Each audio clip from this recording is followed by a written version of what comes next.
It's comical watching these online internet activists find out what happens when Black American people withdraw their support for your cause. It's comical being anti-Black and racist toward Black American people as though almost every single right or privilege that any non-white person in the United States has isn't because of the work and the actions and the movements of Black American people. It's comical thinking that's not the case. It's comical thinking that Black Americans aren't responsible for this push to support Palestine, to support the Palestinian liberation movement, to support a ceasefire, to support a trade embargo against Israel. It's comical thinking that it's white Americans supporting that and it's not Black Americans who've been making the most noise about that. It's comical. And before you jump in my comments or stitch or duet this video saying, oh, well, there are white leftists who support Palestine, the few white leftists who support Palestine are doing it because they're playing the oppression Olympics. This is a morality game for them, and whatever cause is the most popular is the one that they vocally support the most. They're still just as Islamophobic, they're still just as xenophobic, they're still just as racist as the next person. It's extremely comical how anti-Black, and specifically anti-Black Americans, so many foreign immigrant communities are here in the United States. And I say that as a person whose family is Jamaican, who was born abroad in Jamaica, and who is now a naturalized U.S. citizen. The anti-Blackness from my own Jamaican family, who are otherwise Black by appearances, was comical. I had to school them on it real quick. But it's comical watching it come from other foreigners and watching it come from people of color. It's especially comical when you ask these super duper internet revolutionary leftists, well, in the upcoming US presidential election, what are our best options if we don't vote for Kamala Harris and Governor Walz from Minnesota? What other options do we have to defeat someone like Trump and get him the hell out of here permanently? Not what should be our other options, not what should be in a perfect world with more than a two-party system, not what the perfect world should look like. Here, now, in the moment, with the options and the power we have right here now, what do you... Hey, what's up, everybody? How are you doing? I'm hoping that you're doing great. Now, oftentimes when different groups go through challenges in the United States, the first people that always comes to their mind, like the place which is proximity to help is to blackness. Blackness is proximity to help, and that's how they take this. I mean, look at all these historical activities that has always happened in the United States from white people, from Palestinians, from Arabs, from Somalis. There is a historical pattern. There is a pattern that they are forming. Sometimes they mess up or they do some things that make them be in a position to be deported or they fall into a problem. But you understand that all these groups, they have one common thing. They are always seeking help from Black people. Now let's talk about this. You ask yourself, what will happen if Black people withdraw their support and help? What will happen, right? Because we are going to see a system that is going to be exposed. We are going to see exposure. And that's why they tell you that, you see, Black voices is so much feared, especially when it comes to politics. Because understand one thing, whatever Black person advises you or warn you, trust me, it will come to happen. They have warned people. They warned people about Trump. And see, everyone is getting to understand how all this now works. Everyone is getting to see what Black people are seeing. But let me tell you, if by any chance Black people withdraw their support from any other community, trust me, Black people will grow enormously, because that's one thing that is keeping Black people down. They gave people their labor, their knowledge, their talent. All this is being taken. So you understand, when Black people take all this, we are going to see a big exposure. Brothers and sisters, I want us to watch this video. I'm gonna be back and then I'll be sharing my thoughts in regards to this. As you know, I'm your host and present Engineering Stories, and thank you for taking your time to watch this video. I might be back. We're gonna be talking about it, right? So let's watch the video. you suggest we do? It's comical when you ask that question, you just get blocked, you get reported, you get told that you're uninformed, you don't know what you're talking about, etc., etc.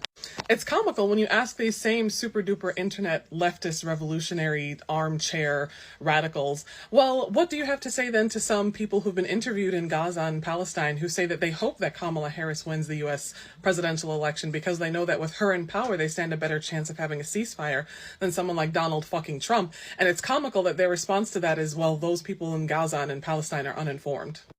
Those people currently experiencing a genocide are uninformed about the genocide they're currently experiencing. Isn't that comical? It's also comical that when you try to also use your voice to speak up for what's happening in the Congo, in the Sudan, in Haiti, in Tigray, you're told, well, no, that's not the focus right now. The focus should instead be on Palestine, and keep Palestine's name out of your mouth if you're trying to speak on other issues at once, as though we're not all human being Homo sapiens with brains that can do more things at once, and I can do, I can blink my eyes and I can talk and walk at the same time. It's comical trying to draw attention away from causes that are surrounding Black people in Africa and in the Caribbean, and instead direct our voices elsewhere. It's comical being told how we should advocate and how we should speak up. It's really comical. I really think it's especially comical. And watching it from the perspective of a woman who comes from a foreign Black family that's from another country in the Black diaspora who currently lives here in the United States, I think especially it's hilarious.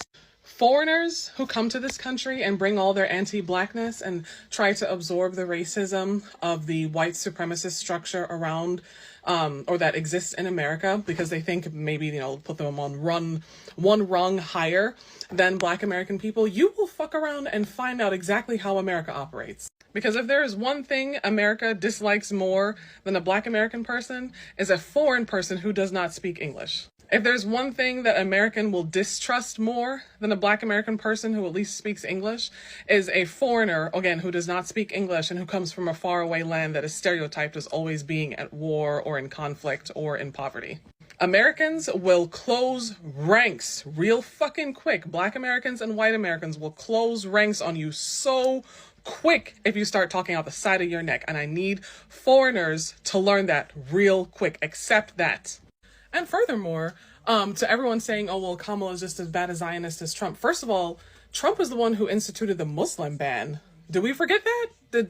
Has that escaped us? That was just like recent memory. Do we not remember that? One. And two, with someone like Kamala in power, we can at least have a better chance, a better opportunity at having a ceasefire in place, at having women's rights restored, at having voting rights permanently protected, at having, affirmative action reinstated. What do you think Trump will do if he ever sees presidential power again? Exactly what do you think he will do, especially to brown people from the Middle East currently living in the United States? What do you think he will do? Quickly. Yes, Black Americans in particular are going to prioritize their own survival because we live here in America and we're Black in America. So yes, we're going to prioritize our domestic affairs because if y'all want our voices and our support so fucking much, how are we supposed to fight and protest and boycott on behalf of you if someone like Trump is in power and has us back in chains? How exactly is that supposed to happen? And again, don't respond with, well, this is what the right wants. They want this division. They want this, or, this is in a perfect world, how it should be. No. We're not talking about shoulda, coulda, woulda. We're not talking about hypotheticals. This is real life right here, right now. And one thing foreign people eventually learn after so long is that here in America, a white society and the overarching society will close ranks. They will put all racial differences aside.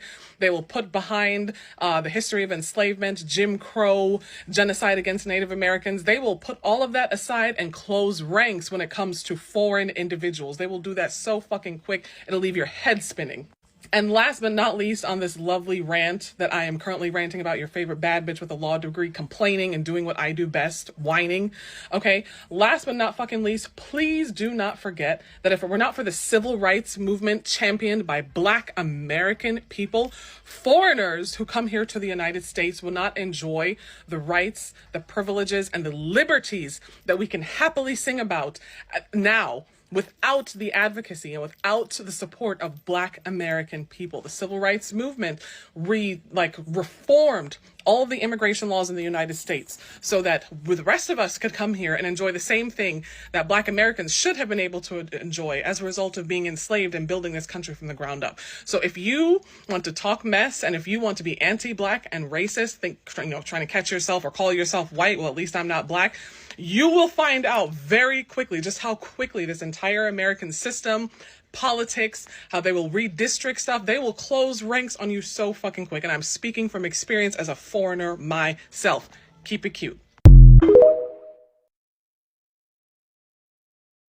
Internet activists fuck around and find out what happens when Black American people withdraw their support. Stitching my own video because a bad bitch is never wrong. A bad bitch is never wrong. I'm like the fucking Chicago Bulls in the 1996 season. I'm on a run. If you have the attention span that I have, basically what I said in that video is that foreign people of color who immigrate to America and catch themselves trying to be wannabe white supremacists and cock-sucking masses 3-inch pink dick thinking that it's doing something for them, fuck around and find out what happens when Black American people withdraw their support for your cause. And in the wake of the 2024 US presidential election results, I'm watching that happen in live time. And I'm sorry, I'm enjoying it. I'm eating it up. Black people, Black American people who haven't purchased Starbucks or McDonald's in over a year are basically crashing the mobile apps for both of those franchises right now with how much they're repurchasing those items in the wake of the exit polls of who did and did not vote for Kamala Harris in the 2024 election. The Starbucks app crashed, I think, because so many people were just using it out of nowhere. Like all at once, it crashed. You see what happens? You see? And please do not come in my comments with your bullshit about this is not the time for that and you guys were never there for us anyway and we all need to come together now because now this really impacts all of us. The time to come together was in that motherfucking voting booth, little bitch. That was the time to come together. And you didn't want to do that because Kamala Harris is Black and is also a woman. Okay, the time to come together was when Kamala Harris, after meeting with Netanyahu, released a press statement stating that the loss of life in Palestine and in Gaza is completely and utterly unacceptable. And we are negotiating for a ceasefire in bucking up against even what Biden himself said he would do. That was the time to come together for that candidate. Instead, you either voted for stupid ass Jill Stein, who took your vote and your money and ran off into the sunset, or you voted for Trump, who in his first campaign, post-election speech, is saying the first thing he's going to do is round up Hamas supporters? You know that means you, right? Do you know that means you? Do you know you have 30 minutes? A bad bitch is never wrong. A bad bitch with a good synthetic beauty supply helmet wig is never wrong. And I am that bad bitch on today. Praise God. Also, fuck them ugly ass, stupid ass, fugazi ass, jabroni ass, blue bracelets of solidarity. That's that guilt eating you up, isn't it? No, fuck them blue bracelets. Shove it up your ass so far that it comes out your fucking throat. Fuck that. How about, forget the blue bracelet. Can you write me a check with some green money? Can you do that? That would be far more useful and helpful in the face of what is going to be some really costly tariffs and increased taxes on our goods and things like that. Can you do that instead? If not, keep your stupid ass blue bracelet. For all I know, that could just mean that you're quietly supporting Blue Lives Matter. Shut up. We needed the support in the booth. And in the booth, the only people who got active were Black people and surprisingly Jewish people. So shout out to Jewish people also as well. It bears repeating, and foreign people who come to America refuse to accept this fact. Black people and white people will be at each other's throats all the live long day until a foreign non-English speaking person walks in the room, and then all that shit goes out the fucking window. All of it. I promise you. As a foreign-born person myself, who is now a naturalized citizen, who was born to people who have been in America lawfully all these years, just in case anyone is looking for me. My father was a U.S. citizen. My mom was a lawful permanent resident prior to becoming a U.S. citizen. ICE, go suck your ass, mother. But as a foreigner myself, I've seen it firsthand, and I've experienced it firsthand. Black and white people in this country have an understanding of one another. They have a delicate equilibrium with one another, okay?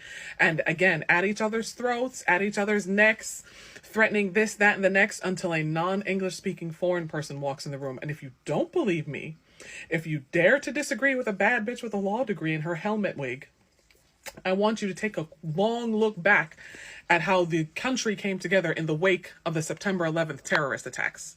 9/11 really set some shit off for the entire world, Americans in particular, okay? Black and white people, prior to September 11th, 2001, black and white people were at each other's throats over the George Bush election, the election between Bush and Gore and those missing Florida ballots, okay? I was a kid in elementary school, but I remember this, and I'm 32 years old now, so I know some of my fellow slightly older millennials definitely remember this for sure. Black and white people were at each other's throats up until the September 11th attacks happened. And you know what happened? We closed ranks. Or excuse me, black American people and white American people closed ranks so fucking quickly. Oh my God. And that's exactly what's happening now. So fucking around and finding out is something I do not recommend for everyone because not everyone can handle it. Black American people and people of African descent in general are accustomed to living under white supremacy and colonialism and having to survive nonetheless and eke out a little itty bitty tiny whiff of a life. We're accustomed to that. The rest of y'all, I don't know what you guys are going to do, but we'll be fine. Okay, you guys can go take them blue bracelets and all them marches and protests and stuff. I ain't doing it. Because when it came down to it, when it really mattered was in that voting booth. I don't want to hear excuses. I don't want to hear about how they're so bad and how both parties were bad. Excuses, excuses, excuses, excuses, excuses, excuses, excuses. So tell me how bad Trump is now compared to Harris and Biden. Tell me quickly. And that's another thing, you infighting, and that's the last thing I'm going to say about this today. You infighting liberals and infighting leftists and shit like that, you have a very skewed perception of the world. This is where your ivory towered theory and rhetoric falls by the wayside. Because the other side, our enemies, you know what they unite on? Hate and bigotry, but they unite. The rest of us over here have this false perception that everything in the world is supposed to be perfect, so that when we are trying to implement certain tasks and statutes and legislations, we have to have unanimous consensus. It has to be done perfectly, flawlessly. Our elected officials, our notable figures can be without flaw of any kind. Our legislation and our policies have to be without any flaw of any kind, are not allowed to have nuance, and are not allowed to take into account historical context, modern day context, gender and race context. We're not allowed to do those things. And that is how we failed. Too much infighting, too much disagreement. And the other side, by comparison, looks like the staid, not conservative necessarily, but predictable and stable option. Because at least they agree on their hate and bigotry. What exactly do Democrats agree on? I personally think it's time for some new Democratic leadership. As David Hogg on Twitter said, you know, we have corporate oligarchy masquerading as a party. I personally think we need to do away with some of these East Coast, West Coast Democrats who are caught up in theory and liberalism and never ever listen to their base. They always shit on their base in every single way possible. And we need to start putting people at the top who are like from the heartland of America. Like I live in the Midwest and I live in the Rust Belt that these liberals call the Midwest. We need to start putting more people like us at the top and in those leadership positions so we can become the establishment class, because y'all ivory-towered Ivy League attending, born into generational intellectuals and shit. You may not be born into generational wealth, but they were born into generational intellectuals. Y'all argue too much. Things have to be far too perfect. Kamala was the perfect candidate. Jesus was perfect. And you know what they did to his ass? Think! But my point still stands. Foreign people of color coming to America, fuck around and find out exactly what the fuck happens when Black American people tell you to go fuck yourself. And now look at us.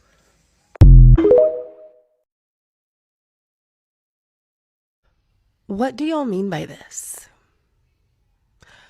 Voting for Kamala wouldn't have ended ICE and would have only delayed what we are seeing with this administration.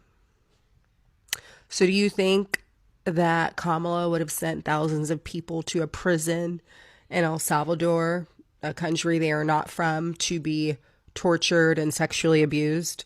Not just El Salvador.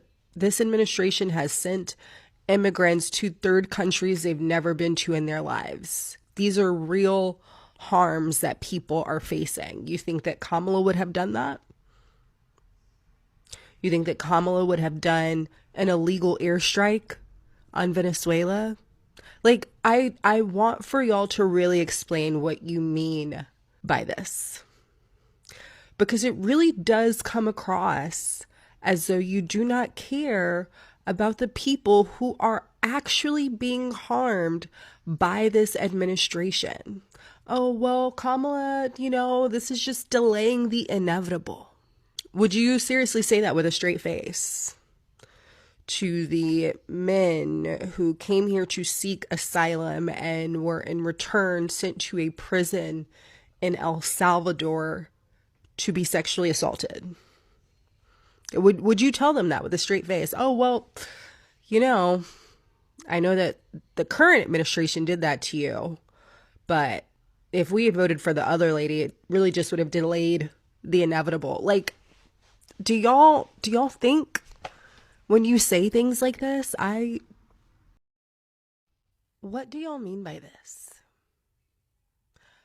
Voting for People that make this argument that there would have been no difference between Donald Trump and Kamala Harris would have been doing the exact same thing, or if Kamala Harris would have won, she would have delayed the inevitable. They're telling you a couple of things.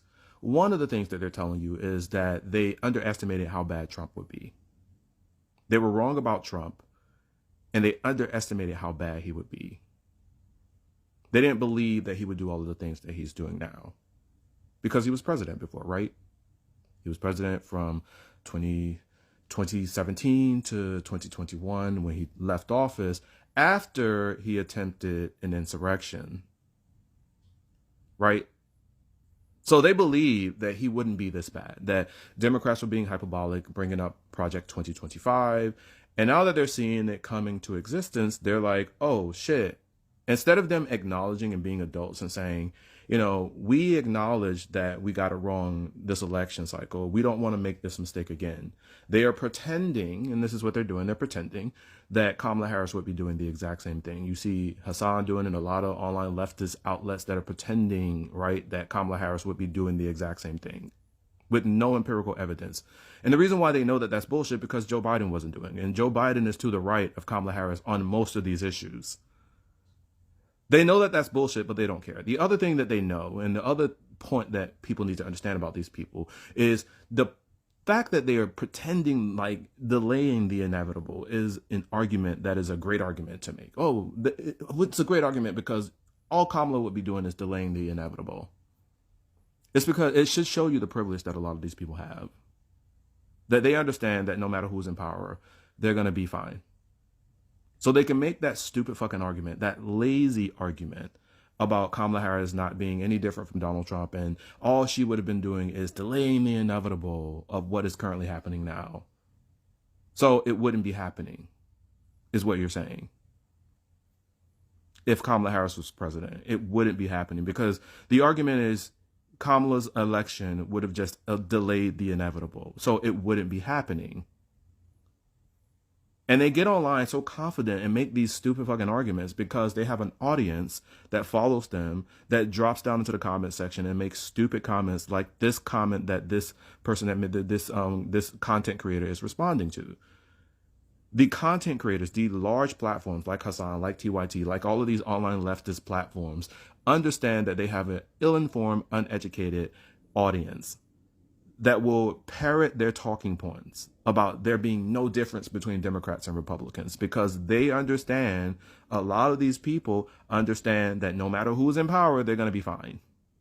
So they can be that lazy with the way that they perpetuate the narratives around politics in this country. And they don't actually care about stopping the harm that's coming to marginalized communities. I wish people on the left would realize who these ops were that truly don't care about progress.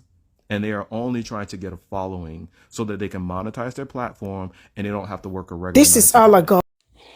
Hello, brothers and sisters. Welcome back to the channel. I'm hoping that you are doing great. Now, when Black people withdraw their support from individuals, from institutions, or movements that consistently take advantage of them, the first noticeable outcome is always exposure. So systems that quietly relied on Black labor, cultural influence, moral credibility, or political loyalty are suddenly forced to stand on their own. So, what once appeared stable or progressive oftentimes reveals itself as fragile because its success was partially built on unpaid advocacy, emotional labor, or creativity or loyalty that was never reciprocated. So withdrawal removes the camouflage and makes imbalance visible. And at the same time, you understand that there's a second consequences that comes with this, which is economic recalibration. Economic recalibration. So black consumers represents a powerful market, and black cultural production drives trends. This is across music, fashion, language, and media. So when support is withdrawn, whether through boycotts, whether through disengagement or redirecting resource inward, companies, platforms, and industries feel the impact. All these groups will feel the impact. Uh, for example, look at the boycotts that black people have been having. These companies have always tried so much to bring black people into the pool, right? But they cannot do that. So the loss is not just financial, it is also cultural relevance because these forces are reckoning as entities that previously ignored accountability must confront the cost of exploitation they once considered normal, right? So, politically, withdrawal of support often disrupts assumed alliances because many political structures depend on predictable black participation while offering minimal returns. So, when that black support is paused or redirected, it exposes how much influence had been taken for granted. And this can lead to panic, guilt driven outreach, or surface level reforms designed to quickly restore loyalty. And at the same time, it creates space for black communities to reassess their political priorities independently rather than responding reactively to external demands. Also, on a social level, you understand that withdrawal challenges narratives of obligation. Black people are frequently expected to be forgiving, to be patient, and ever available in struggles that do not fully include them. So, when support is withdrawn, it confronts the assumption that Black solidarity is automatically and unconditional. So, this shift reframes relationships from dependency based to consent based. So, emphasis that support is a choice, not a duty owned to those who benefit without reciprocity. So, psychologically, the effects can be transformative within the Black communities themselves. So, stepping back from exploitative dynamics often leads to increased clarity, self respect, and emotional relief, right? Energy once spent defending, educating, or rescuing others can be redirected towards healing, towards creativity, and internal development. So, this inward focus strengthens confidence and reduces burnout. So, reinforcing the idea that survival and growth do not require constant self sacrifice, right? And so, at the same time, culturally, withdrawal can slow or disrupt appropriation. Understand that when Black people disengage from spaces that consume their culture without respecting their humanity, those spaces often struggle to replicate authenticity. So the absence highlights how deeply Black expression shapes mainstream culture and how shallow imitation becomes without genuine connection. So this can lead to renewed conversation about ownership, about credit, and respect that were previously dismissed, right? So for those who benefited from the imbalance, withdrawal often produces discomfort, confusion, or resentment at the same time. So some respond with introspection and change, others react defensively, attempting to guilt, to shame, or to pressure black people into familiar roles. So this reaction itself becomes revealing as it shows whether past alliances were rooted in mutual respect or convenience. So the response to withdrawal often tells the truth more clearly than 7 years of public statements. And I think when black people withdraw their power, withdraw their support, they have their power back. They have their greatness back because this has always been the missing piece in the puzzle. So, brothers and sisters, I don't really know what you think and feel about this video, but honestly, please let me know what you think about this video. As you know, I'm your host and presenter Tech Stories. Let me see you in my next video. Peace, love, and harmony. Salute.